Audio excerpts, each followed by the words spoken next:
Hello，我係 Panky 啊！嗱，今日大家睇下呢個開頭咧，就知道唔係走去華強北啦。今日走咗去邊咧？走咗去深圳灣啊！走到深圳灣過關咧，就去人才公園啊！嗱，搭地鐵咧，搭一個站喺13號線。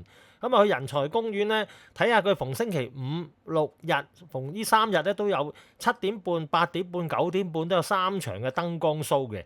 咁大陸嘅燈光 show 同我哋香港嘅幻彩耀啷啷咧有咩分別咧？一陣大家去睇下先。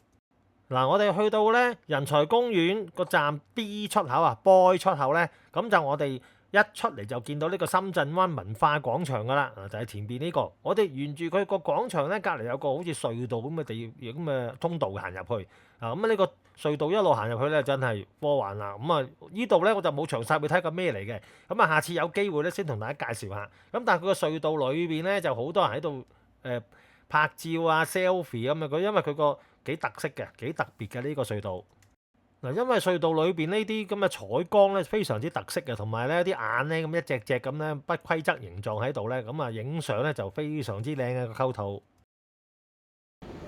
嗱，大家睇到頭先講身後邊咧嗰個隧道行出嚟咧，基本上就已經係人才公園嘅範圍㗎啦。嗱，大家見到咧，呢度有啲圍板，咁其實咧後邊係一個人工湖嚟嘅。咁我哋咧行落去人工湖度，就已經係進入呢個人才公園嘅範圍㗎啦。嗱，行兩步就見到深圳人才公園呢6個字㗎啦。咁再向前行咧，就我哋見到佢喺公園中心個人工湖嘅所在啊。行前幾步咧，我哋見到一個最多人嘅地方。嗱，大家見到呢隻無人機咧，就係呢個人才公園咧嗰個空中嘅外賣啊，即係嗰個快遞啊。你食嘢啊、買嘢食、買嘢飲咧，可以喺空中叫呢個無人機送嚟嘅，咁啊非常之得意嘅。咁今日咧我就舉高咗支Pocket 4咧去影下咧。嗱，佢個無人機就係上面咁樣停低咗，喺一個指定嘅位置停低咗之後就送貨啦。好多朋友仔啊，啲小朋友就好喜歡咧，叫啲家長去買嘢食，跟住試呢部機嘅。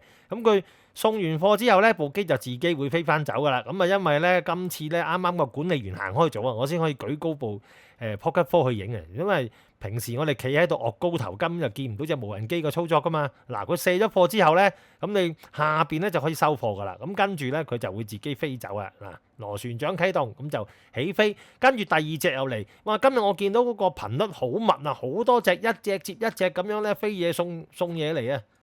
嗱，咁不得不提一樣嘢咧，就係大家去人才公園咧，記住帶多少少水啊！因為呢度啲補給站咧比較少啲，因為得呢度，但係大家見到呢一個咁嘅補給服務站咧，係有2部外賣機嘅啫。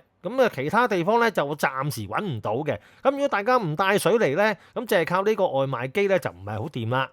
嗱，因為人才公園實在好大嘅，如果你自己唔帶水嚟咧，等人哋refill 翻啲物品咧，先至去買咧，咁啊真係懷疑人生啊！排隊，我今日都見到好多朋友仔喺度排隊買水啊！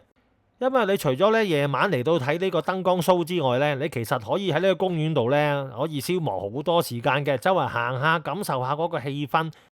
因為個公園夠大咧，你係唔會覺得好逼嘅，而且同埋咧好多家庭咧，你見到咧扶老攜幼啊，一家大細咧都喺呢個公園度咧散步啊、影相啊，甚至乎喺度咧有一啲遊戲啊，俾啲小朋友喺度玩嘅。咁所以啊，呢一個人才公園咧，你冇嘢做，星期5、6日唔睇燈光 show 都好啦，嚟呢度行下休息下都係一個好寫意嘅。咁如果你能夠咧秋涼之後咧10月打後嚟咧，呢度就更加舒服啦。好啦，而家咧就慢慢等天黑，再同大家報道下呢度嘅氣氛啦。哇，近黃昏嘅時候越嚟越靚啊，火燒雲嘅情況出現啦。同埋俾多個 tips 大家，如果大家有心去睇燈光 show 嘅咧，最好睇8點半嗰場，因為7點半嗰場咧實在係仲未黑晒，所以睇嘅燈飾咧就冇咁靚。8點半嗰場咧睇嘅時候咧，因為個天黑齊咧，咁佢嘅燈光 show 咧就會好睇好多啦。嗱，佢嘅燈光 show 咧就有7點半、8點半同9點半3場嘅。咁如果大家有興趣咧，睇8點半嗰場係最好睇噶啦。嗱，而每一場嘅燈光 show 咧都係15分鐘嘅，所以你7點半去到睇到7點45分咧，咁就可以散場走人噶啦。以下咧就俾少少片段大家睇下啦，因為如果睇晒15分鐘，你哋就熄機噶啦。嗱，不過有一樣嘢咧，大家如果有無人機咧，就可以帶佢喎。嗱，當晚咧我就唯一一次咧喺內地旅行咧見到最多無人機天空噶啦，大話咧唔係誇張咧，10幾20隻都有啊，真係咧滿天星星啊！所以如果大家有無人機嘅，可以帶埋自己嘅無人機去到放嘅，因為而家呢，內地嗰個無人機嗰個條例放寬咗啦，已經。咁大家可以帶埋個無人機去放，15分鐘嘅時間呢，你咩機種都夠時間影晒㗎啦。同埋大家就唔好再問我係咪真係飛得啦，開你嘅 UOM 睇下個地圖就知道全南區嚟㗎啦，呢度係。好啦，講咗咁多呢，真係唔阻大家欣賞下當晚嘅燈光 show 啦。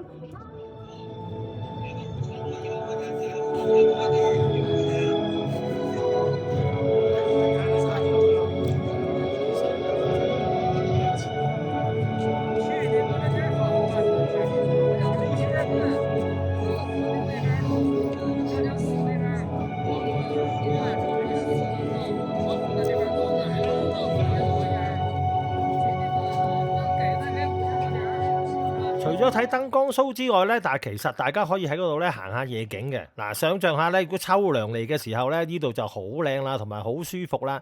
因為佢成個公園呢，唔會話烏燈黑火嘅，同我哋啲香港公園冇得比啦。香港公園嗰啲黑鬼掹掹要帶電筒行啊。咁但係佢呢度呢，真係你睇下嗱，佢真係周圍都有個燈光啊啲氣氛喺度，同埋呢，好多人㗎。我真係未試過9點鐘離開個公園呢，都仲好似喺年宵啊，維園年宵咁樣啊，人逼逼啊！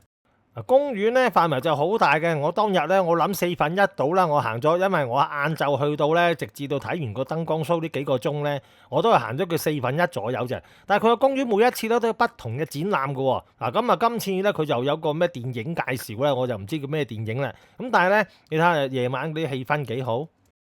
所以咧2-3個月後咧開始入秋嘅時候咧，如果大家有興趣嚟呢度行下街啊、拍下拖啊，咁呢度人才公園咧又近呢個深圳灣口岸啊，翻嚟香港又近，一個地鐵站搭翻去深圳灣口岸就得啦。如果天氣好嘅、涼涼地嘅咧，慢慢步行翻去口岸再過關，亦都冇問題。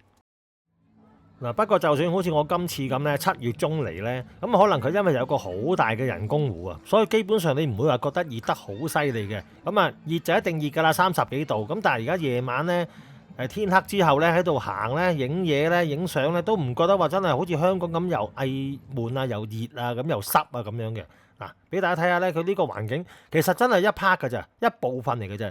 其他嘅部分咧，我真係都未行晒。要揾日咧有機會咧早啲去，咁就去行下呢個人才公園，兜個圈睇住究竟有幾大啦。好啦，咁我係 Frankie 啊，咁啊今集嘅內容到此為止啦。咁如果大家有興趣嘅，真係可以嚟呢個公園度行下街嘅，唔使一定成日都東門啊、華強北啊嗰啲咁嘅地方嘅。咁啊下集咧有啲咩新發現咧，先再同大家介紹。下集再見，拜拜。